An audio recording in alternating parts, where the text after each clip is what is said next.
آیت اللہ بہاؤالدینی، ایک وہ آیت اللہ بہاؤالدینی تھے جو کراچی میں مقیم تھے، ان کے تایا، ان کو آیت اللہ بہاؤالدینی بزرگ کہا جاتا تھا. صحیح.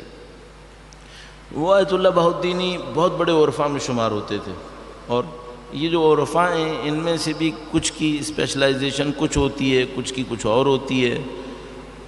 یہ جو آیت اللہ بہاؤالدینی بزرگ تھے ان کی اسپیشلائزیشن یہ تھی کہ وہ جو دوسرے عرفاء تھے ان کو گائیڈ کرتے تھے کہ بھئی آپ یہ کام صحیح کر رہے ہیں، آپ یہ کام صحیح نہیں کر رہے. اسی طرح کا ایک کام جو پرانے عرفاء میں تھے رجب علی خیاط، وہ بھی کرتے تھے، وہ بھی عرفاء کو گائیڈ کرتے تھے. آغا بہاؤالدینی جو بزرگ تھے، بزرگ ترجمہ سینئر کا، اگر ہم لوگ اس کو سینئر کہیں، ظاہر ہے ہمیں اچھا نہیں لگتا ہے ہم انگلش کا ورڈ یہاں پہ لگائیں. وہ جو آیت اللہ بہاؤالدینی بزرگ تھے وہ اس کے علاوہ کبھی کبھی لوگوں کو ان کی معنوی حیثیت بھی بتا دیتے تھے، معنوی حیثیت بھی بتاتے تھے. تو ایک دفعہ آیت اللہ قرآتی، آپ نام جانتے ہیں سب، آیت اللہ محسن قرآتی، 30-40 سال سے ایرانی ٹیلی ویژن کے اوپر جس کے درس ہر ہفتے آ رہے ہیں، 40 سال سے زیادہ ہو گئے، وہ آیت اللہ محسن قرآتی ہیں. تو آیت اللہ محسن قرآتی ایک دفعہ بتا رہے تھے، میں جو واقعہ عرض کروں گا ابھی پہلے اس کو عرض کر دوں، بتاتے ہوئے رو بھی رہے تھے. کہنے کہ میں ایک دفعہ آغا بہاؤالدینی کے پاس گیا اور ان سے پوچھا کہ یہ جو میں ٹی وی کے اوپر کام کر رہا ہوں یہ کیسا ہے، یعنی معنوی اعتبار سے یہ کام کیسا ہے. تو انہوں نے ایک جملہ کہا، معذرت چاہتا ہوں تھوڑا سا سخت ہوتا ہے، یہ عرفاء بعض اوقات بڑی سخت باتیں کر دیتے ہیں. تو انہوں نے کہا کہ محسن یا قرآتی جو کچھ بھی کہا، انہوں نے ان سے کہا کہ اگر تم خدا کے لیے یہ کام کر رہے ہو تو صحیح ہے، اور اگر تمہیں لگے کہ خدا کے لیے نہیں ہے تو بندروں کی طرح ہے. اعوذ باللہ تعالی، یعنی کہ بندروں کی طرح ہے. پھر خدا کے لیے نہ ہو، بیچ میں کچھ نہیں ہے، پھر کم سے کم چیز ایک جانور ہے. یہ انہوں نے بتایا.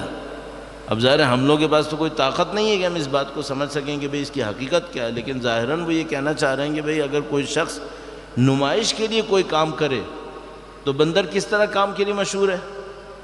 کاپی کرنے کے لیے.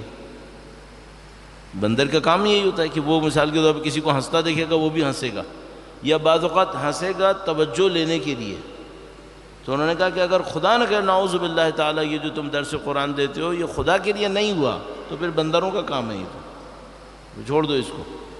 بہت سخت معاملہ ہے یہ. آغا بہاؤالدینی جو بزرگ تھے، یہ جب امام خمینی تشریف لائے قم، فرانس سے جب انقلاب آ گیا، فرانس سے وہ آئے، وہ قم میں رکے تو کچھ وقت قم میں رکے تھے، کچھ وقت، پھر اس کے بعد تہران چلے گئے تھے، اور اس کی بھی کچھ وجہ تھی. تو جب وہ قم میں رکے تھے تو مدرسہ فیضیہ میں انہوں نے قیام کیا ہوا تھا، اور مدرسہ فیضیہ کے باہر ایک جگہ تھی، وہاں پہ ایک لوہے کا پلیٹ فارم بنا ہوا تھا. وہ اس کمرے سے نکلتے تھے، اس پلیٹ فارم کے اوپر جاتے تھے، لوگوں کے سامنے ہاتھ ہلاتے تھے اور واپس چلے جاتے تھے. تو آغا بہاؤالدینی بزرگ جو معنوی مقامات پہچاننے کے ماہر تھے، انہوں نے یہ کہا کہ مجھے خمینی سے ملنا ہے. اور اس وقت امام خمینی جب قم آئے تھے تو 15-17 سال کی جلا وطنی کے بعد آئے تھے. 15-17 سال انہوں نے جلا وطنی گزاری تھی. پہلے عراق میں رہے تھے، پھر ترکی گئے تھے، اس کے بعد پہلے ترکی گئے تھے، پھر عراق گئے تھے، پھر فرانس گئے تھے، اور پھر فرانس سے واپس آئے. پھر تو وہ 15-17 سال لگ گئے تھے. تو آغا بہاؤالدینی سے کسی نے کہا کہ بھائی آپ نیچے کیوں کھڑے ہیں، آپ جا کے اوپر جا کے ملیں ان کے کمرے میں. تو انہوں نے کہا نہیں، پہلے میں نیچے کھڑا ہوں گا. تو وہ نیچے کھڑے رہے پبلک کے درمیان. تو وہ آئے امام خمینی، انہوں نے ہاتھ واتھ ہلایا اور وہ چلے گئے کمرے میں. پھر کہنے لگے اب میں اندر ملنے جاؤں گا. لوگوں نے کہا ٹھیک ہے.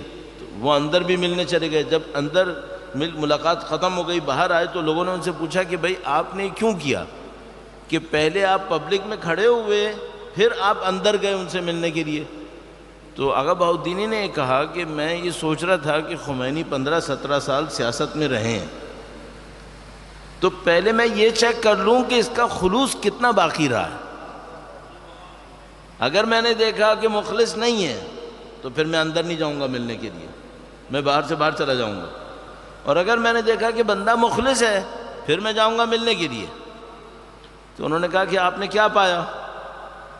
تو انہوں نے ایک جملہ فرمایا، میں اس کا نزدیک ترجمہ کرنے کی کوشش کرتا ہوں. انہوں نے یہ کہا کہ یہ جب پلیٹ فارم پر آئے اور لوگ نعرے لگا رہے تھے. اس زمانے میں انقلاب کی بات کا وقت تھا, لوگ بہت پرجوش نعرے لگاتے تھے, تو خوب نعرے لگا رہے تھے. اس نعروں میں ایک نعرہ تھا جو نفس کو دھوکہ دینے کے لیے بہت عجیب تھا.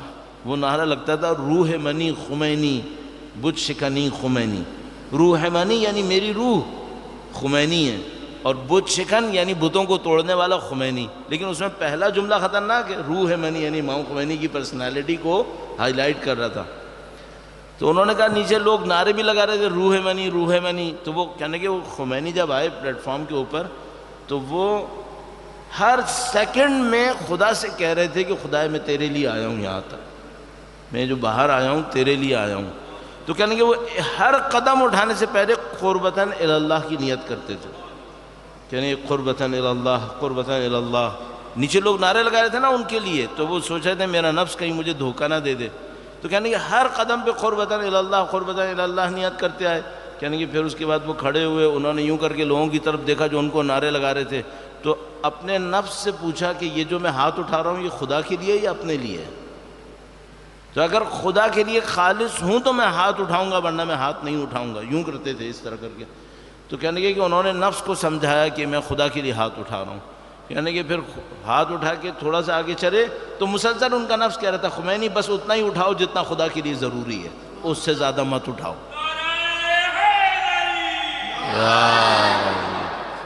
کہنے کہ میں نے تو یہ احساس کیا کہ یہ خمینی پلک بھی جھپکیں گے تو یہ بھی قربتاً الی اللہ جھپکیں گے. اتنا زیادہ قربتاً الی اللہ پہ محنت کی تھی. اللہ اکبر یا رسول اللہ. ہم لوگوں کو جس چیز کے اوپر بہت محنت کرنی چاہیے, میرا خیال ہے خاص کر عزاداری سید الشہداء کے حوالے سے, وہ یہی خلوص ہے.